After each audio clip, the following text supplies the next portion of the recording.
100% бонустар сізді күтуде. Сені де ссылка арқылы кіріп, өзіңіз сүйген спортшыға ақша қойып ұтыштарға ие болыңыз.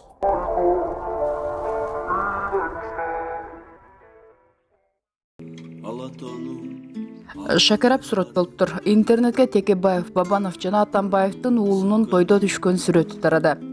Интернетке Өмүрбек Текебаевдин, Өмүрбек Бабановдун жана мурдагы президенттин уулу Кадыр Атамбаевдин чогуу түшкөн сүрөтү тарады. Сүрөттү блогер Искен Афиджанов жеке баракчасына жайгаштырып, билдирүү калтырган. Анда 6 октябрда Жогорку Кеңештин депутаты Руслан Казакбаевдин уулунун үйлөнүү үлпөт тоюнда көпчүлүк депутаттар келгендиги айтылат. Билдирүүнүн ээсинин айтымында Текебаев менен Бабановдун жанына күтүүсүздөн Кадыр Атамбаев келген. Ал Текебаев жана Бабанов менен учурашып, сүрөткө түшүү үчүн келген дейт блогер. Андан кийин Искен Афиджанов Өмүрбек Текебаевдин Кадыр Атамбаевга айткан сөзүн жазган. Жаш кесиптешим, жаңылыштык кетирүүдөн коркпой, аны түзөтүүнү бил. Бул өзүңдү өзүң өстүрүүдөгү эң жакшы ыкма деп кайрылган Текебаев. Сүрөт интернет колдонуучулар арасында талкууга алынып, айрымдары Кадыр Атамбаевдин бул кылганын туура дешсе, дагы бир колдонуучу шакарап сүрөт болуптур деген пикир калтырган. Булак Суперкейжи сайты.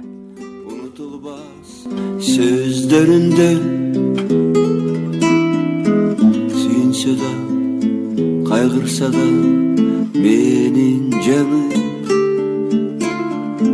seni benim Atatürk'üm Kırgızistan'ım aman bolgun Dostumuzda koy geçirsin. Dostumuz bekem olsun arnayın. Alemi bizim dayanlangan, kadı dayanlangan çıkarması kalalımızda bir kürem kol çalar beni.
Мен Атамбаев жөнүндө биринчи сөз айтып кетпесем, эч нерсе түшүнүксүз болот.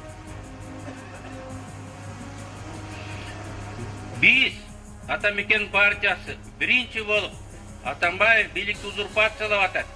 Узурпациялап деген өзүнө менчик кылып басып алып атат. Бул бийликтен, президенттен кетсе да койташта жатып алып, өлкөнү башкарам деп атат. Жетелеме президент, жетелеме өкмөт коем деп атат. Деп биринчи айтып чыкты. Оппозицияга, бийликтен оппозицияга өз ыктыярыбыз менен кеттик. Биз жөн эле оппозицияга кетпестен ондогон, жүздөгөн адамдардын тагдырын тобокелге салдык. Бир нечебиздин үстүнөн иш козголду. Ондогон адамдарды текшерүүгө кабыл алды. Республикадан айыл өкмөттөрүнө чейин Атамекенге жан тарткан, бирде-экиде ушул партияда мүчө болгон адамдар жумуштан алып куугунтукталды. Миңдеген адамдар. Биздин сөзүбүз куру сөз, жел сөз эмес, курмандыктар менен, аракеттер менен бышыкталган поступок, орусча айтканда, жүрүш, жүрүш болду. Убакыт өттү. Атамбаевдин бүт планы ашкере болду. Üstünden 14 iş kozgolup bugün kamakta olturat. Bирок men özüm zorduk zombuluktun, mыйзамсыздыктын kurmanı bolgondan keyin андай жерди душманыңа да каалаба деген кыргыздын сөзү бар. Men мындай деп айтат элем. Бүгүнкү бийлик Атамбаевдин жасаган кылмыштарын, шектелген кылмыштарды иликтөөдө жоопкерчиликтүү менен мыйзамды сактап, кылдаттык менен эл алдында ачык сот ишин жүргүзүш керек. Тергөөдө да сакталыш керек, а сотто бул элдин алдында айдан ачык болуш керек. Эгерде күнөөсү жок иштер болсо, алар кыскарыш керек. Эгер күнөөлүүсү болгон иштер болсо, ал мыйзам алдында жооп бериш керек. Мен бул ойду бүгүн эле эмес, түрмөдө жатканда ойлонуп олтуруп да ушул айдын февраль, март, апрель айларында ай шашпагыла, алабармандык кылбагыла, Атамбаевдин ишин кылдат иликтегиле деп бүгүнкү бийликке түрмөдө жатып да кеп кеңешимди айтып эскертип да тургам. Ал дагы бирөөнүн баласы да мындай айткандачы, кылган гана кылмышына жооп берсин. Эми Жээнбеков жөнүндө эгиз козудай болгон эки дос да бири жөнүндө айтып, экинчи жөнүндө айтпай койсоң, кеп толук болбойт.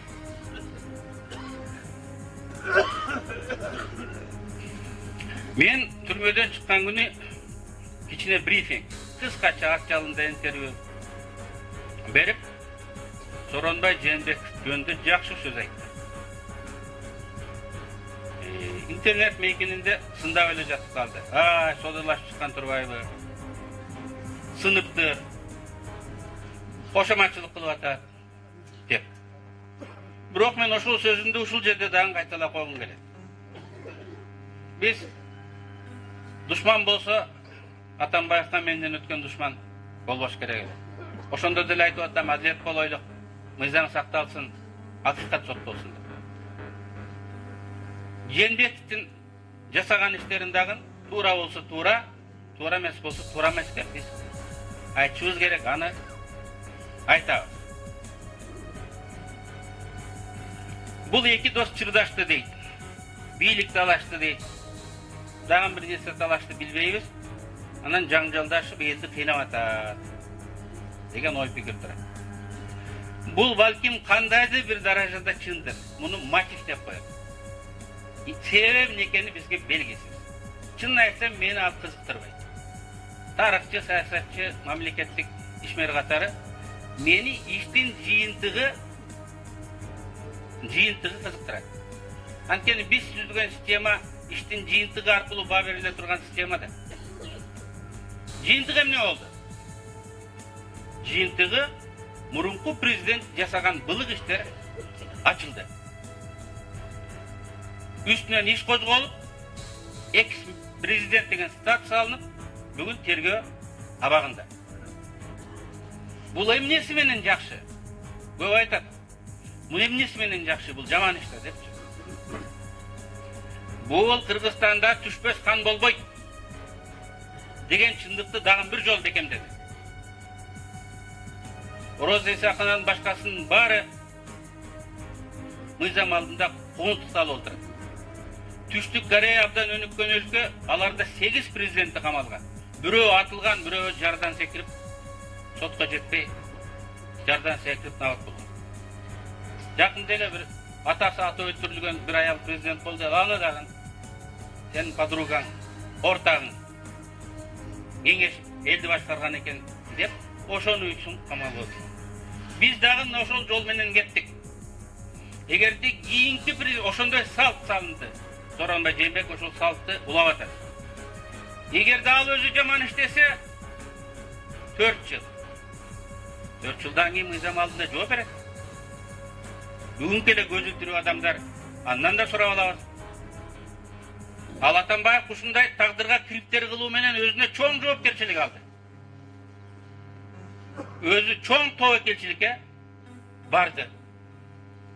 Ушундай тагдырга да кайылмын деп каршыга бар болду. Бул президент. Президент деген бул сабак, үлгү деген сөз. Биринчи төге күчпөскан болбойт деди. Экинчиси мен буссам мени де кыргыз элин так ушундай кылгыла, аябагыла деди. Ошентип жаңылануу процесси уланып